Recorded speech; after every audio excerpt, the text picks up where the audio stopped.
अस्सलाम वालेकुम स्टूडेंट्स, उम्मीद है आप खैरियत से होंगे। पिछले लेक्चर में हम क्लासिफिकेशन ऑफ कार्बोहाइड्रेट्स पढ़ रहे थे। हमने शुरू किया था मोनोसेक्राइड्स, हमने पढ़ लिया था। ओलिगोसेक्राइड्स आज हमने ये पढ़ना है।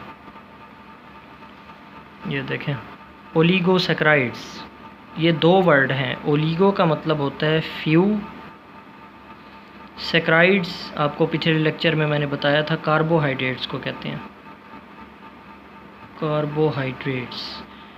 अच्छा, ओलिगोसेक्राइड्स, यहाँ पे असल में कार्बोहाइड्रेट्स से मुराद मोनोसेक्राइड्स है। मोनोसेक्राइड्स,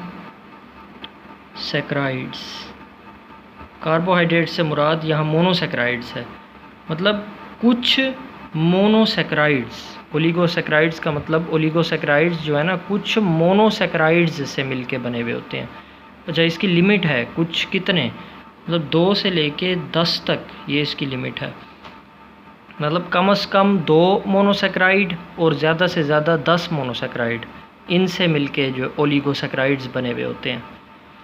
ये देखें, अब पहले हम इनकी प्रॉपर्टीज़ देखेंगे।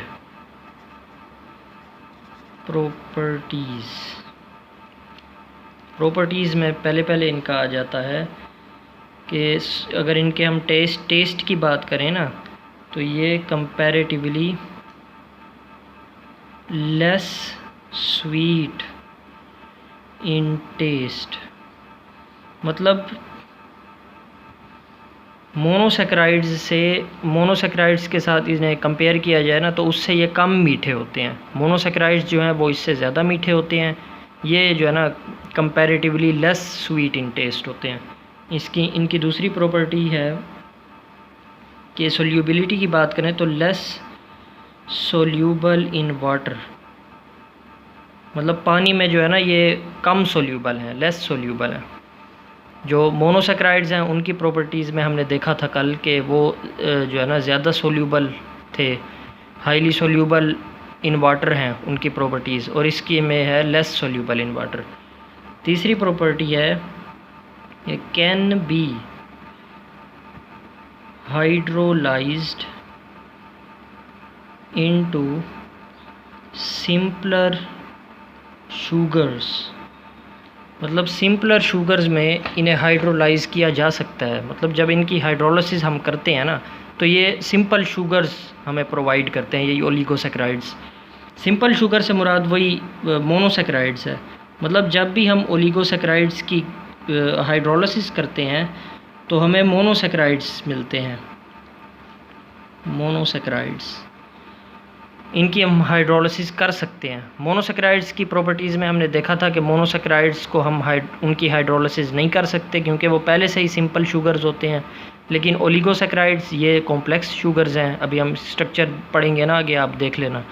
तो ये मतलब 2 से लेके 10 तक मोनोसेक्राइड्स से मिलके बने हुए होते हैं ओलिगोसेक्राइड्स। तो कॉम्प्लेक्स हुए ना ये, तो इनकी हाइड्रोलिसिस होती है। फिर ये जब इनकी हाइड्रोलिसिस होती है तो ये सिंपल शुगर्स मतलब मोनोसेक्राइड्स हमें जो है ना प्रोवाइड करते हैं। इसके बाद हम इनकी डेफिनेशन देखते हैं। ये देखें, डेफिनेशन, इनकी डेफिनेशन है भाई, complex molecules which on hydrolysis yield polyhydroxy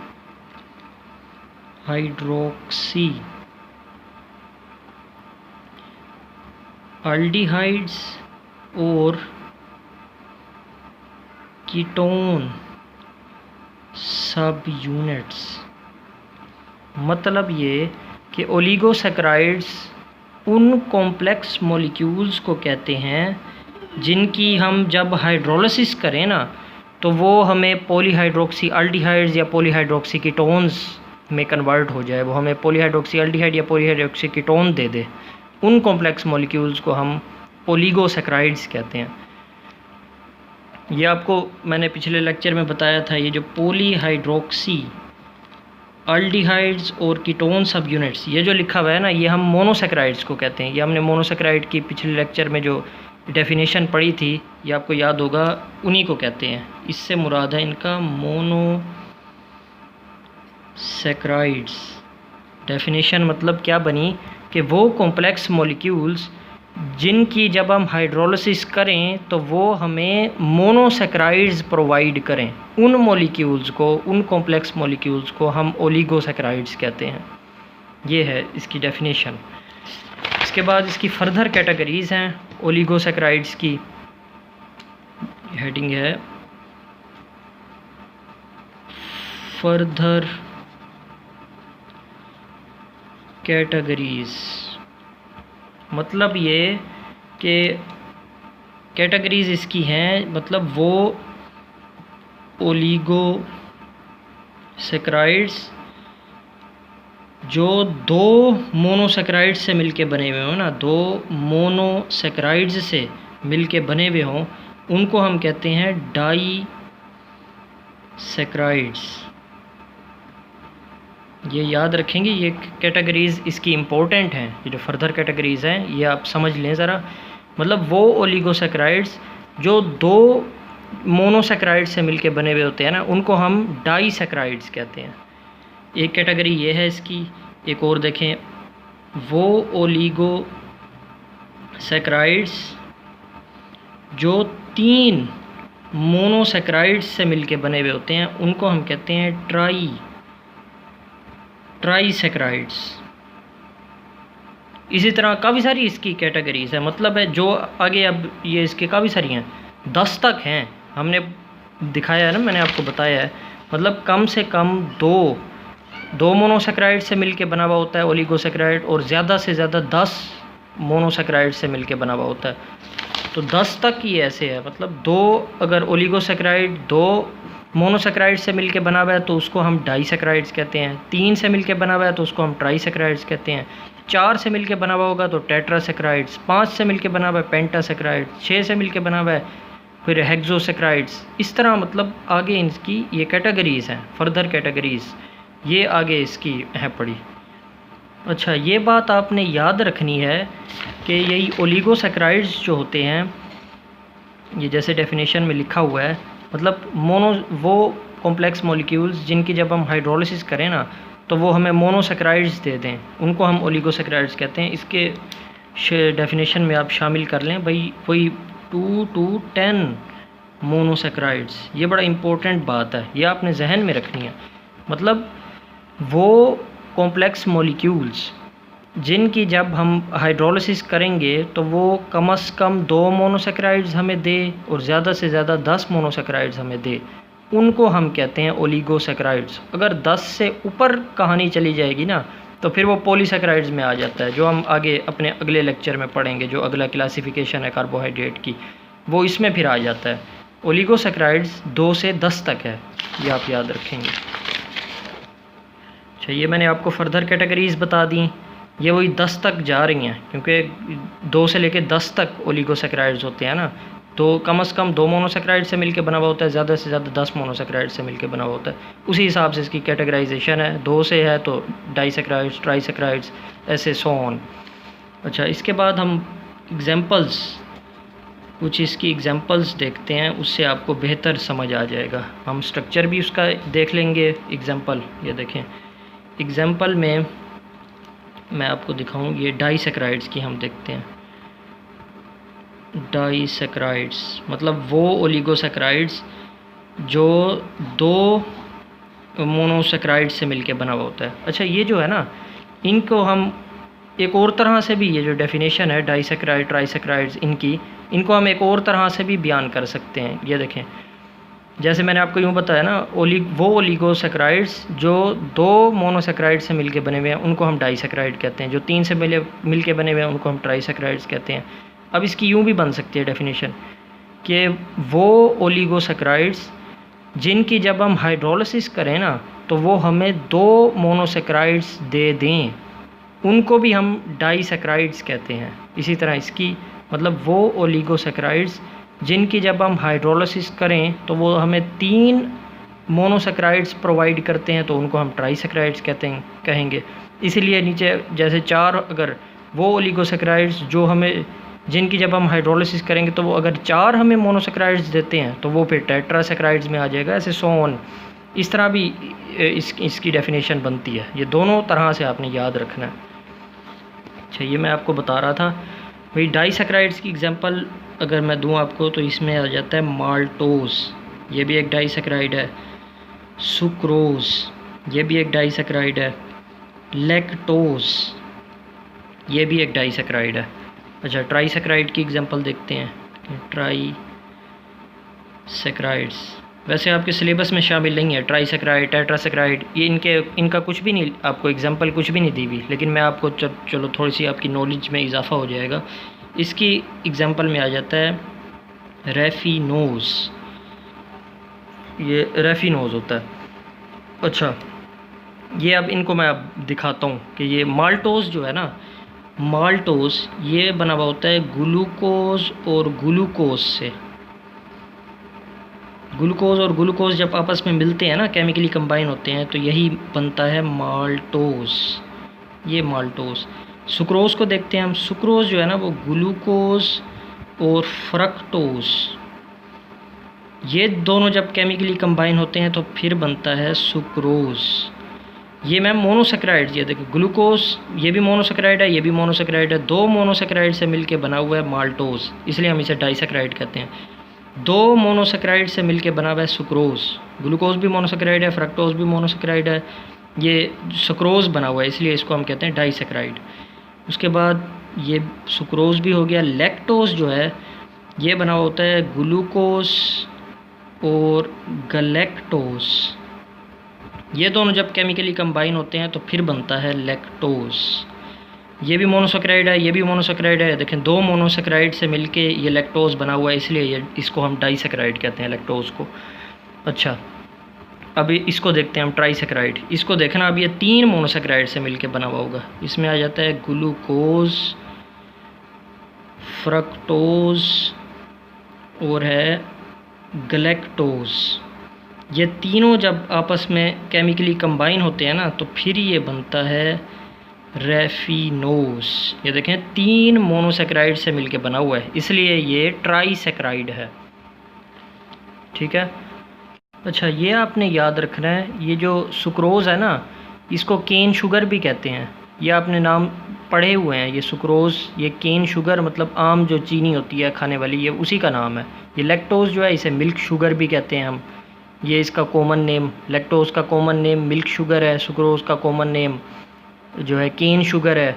ये भी आप याद रख लेंगे, MCQs के तौर पे आ सकता है, आपको पता होना चाहिए। अच्छा, आपके सिलेबस में ना हम बाकी किसी का स्ट्रक्चर नहीं पढ़ेंगे डिटेल में, आपके जो सिलेबस में है ना वो सिर्फ ये बना हुआ है, जो बुक में आपके जो स्ट्रक्चरल फार्मूला, जो इसको भाई कैसे ये केमिकली कंबाइन होते हैं, इनके दरमियान किस तरह बॉन्ड बनता है और कैसे सुक्रोज़ बनता है, ये आपकी बुक में दिखाया हुआ है, इसलिए हम सिर्फ इसी को ही पढ़ेंगे।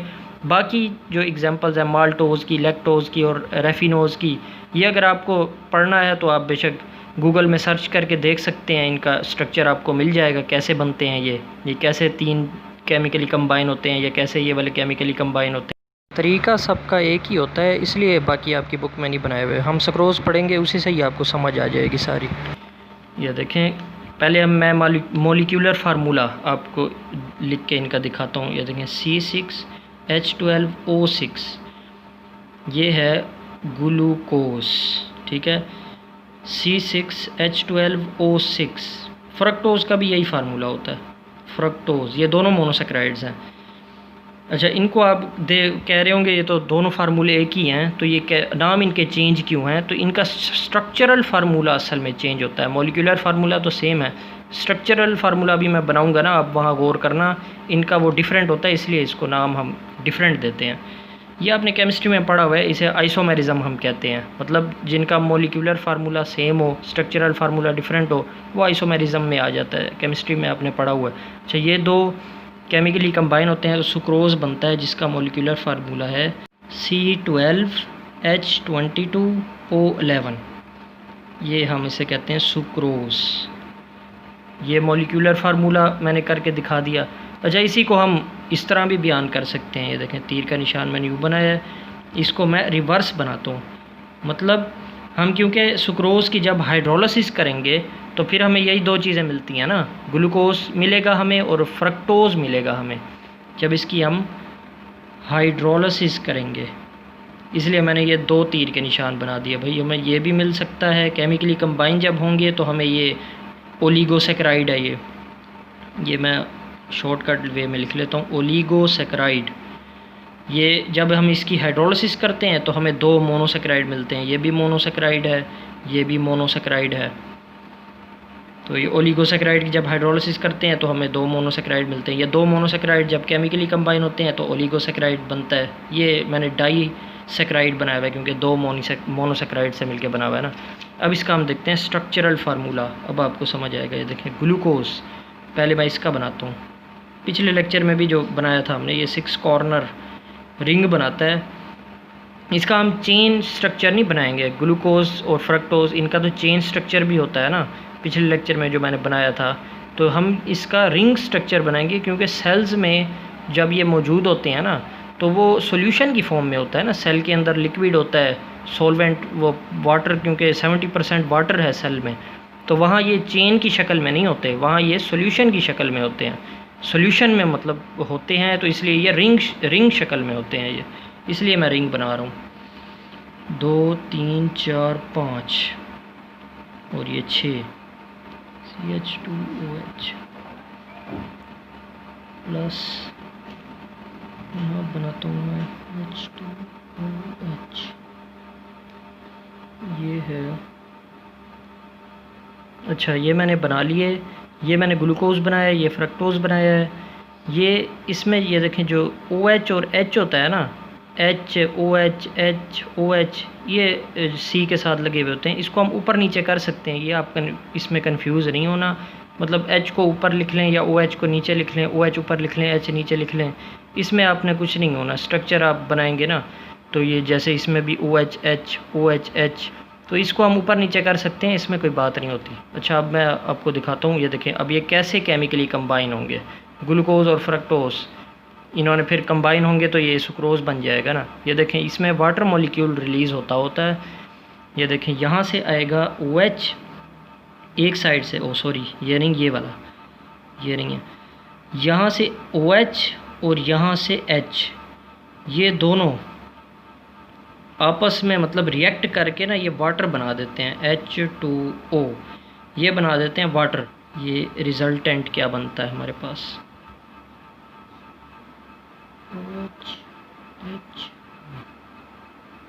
H2OH, ये मैंने बना लिया फार्मूला। अब ये देखें यहाँ से वाटर मॉलिक्यूल हो गया था रिलीज़, तो यहाँ ये देखें इसका बच जाएगा O, ये मैंने O बना दिया। ये इसका O बचा हुआ है ना, ये कार्बन के साथ O लगा हुआ है, ऑक्सीजन लगा हुआ है, ये H भी चला गया, यहाँ से OH ये भी चला गया, मतलब ये कार्बन का बॉन्ड ये खाली है, तो ये इसी के साथ बना लेगा।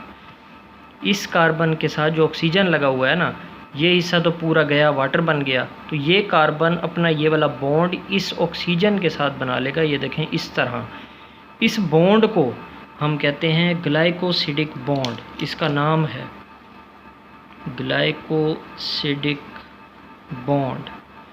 मतलब जो कॉम्प्लेक्स कार्बोहाइड्रेट्स होते हैं ना, वो यही बॉन्ड है उनका, ग्लाइकोसिडिक बॉन्ड के ज़रिए से जुड़े हुए होते हैं। जैसे ये दो हैं, मैंने डाइसेक्राइड बनाया है, ये अब सुक्रोज़। अब इस टोटल को दो मोनोसेक्राइड ये देखें केमिकली कंबाइन हुए हुए हैं ग्लाइकोसिडिक बॉन्ड के ज़रिए, अब ये बन गया है सुक्रोज़, जो कि एक डाइसेक्राइड है जिसे हम ओलिगोसेक्राइड भी कहते हैं। यहाँ पे दो मोनोसेक्राइड्स आपस में लिंक हैं ग्लाइकोसिडिक बॉन्ड बना के, तो ये सुक्रोज़ बना है जो कि डाइसेक्राइड है। इसी तरह जब 3 मोनोसेक्राइड जब ट्राइसेक्राइड बनता है तो 3 जो मोनोसेक्राइड है वो इस तरह आपस में ग्लाइकोसिडिक बॉन्ड के ज़रिए से जुड़ते हैं। मतलब यहाँ से OH यहाँ से आ जाएगा, कहानी शुरू हो जाएगी भाई। OH यहाँ से निकलेगा, H दूसरे और वाले मॉलिक्यूल्स में से निकलेगा, तो यहाँ पे भी बॉन्ड बन जाएगा। ऐसे ये बॉन्ड बना के चेन्स लंबी लंबी बना लेते हैं, यही ग्लाइकोसिडिक बॉन्ड इनमें होता है। आज का लेक्चर हमारा ख़त्म हो गया। कल हम फिर अपने पॉलीसेक्राइड्स जो है कल हम वो पढ़ेंगे। अल्लाह हाफिज़।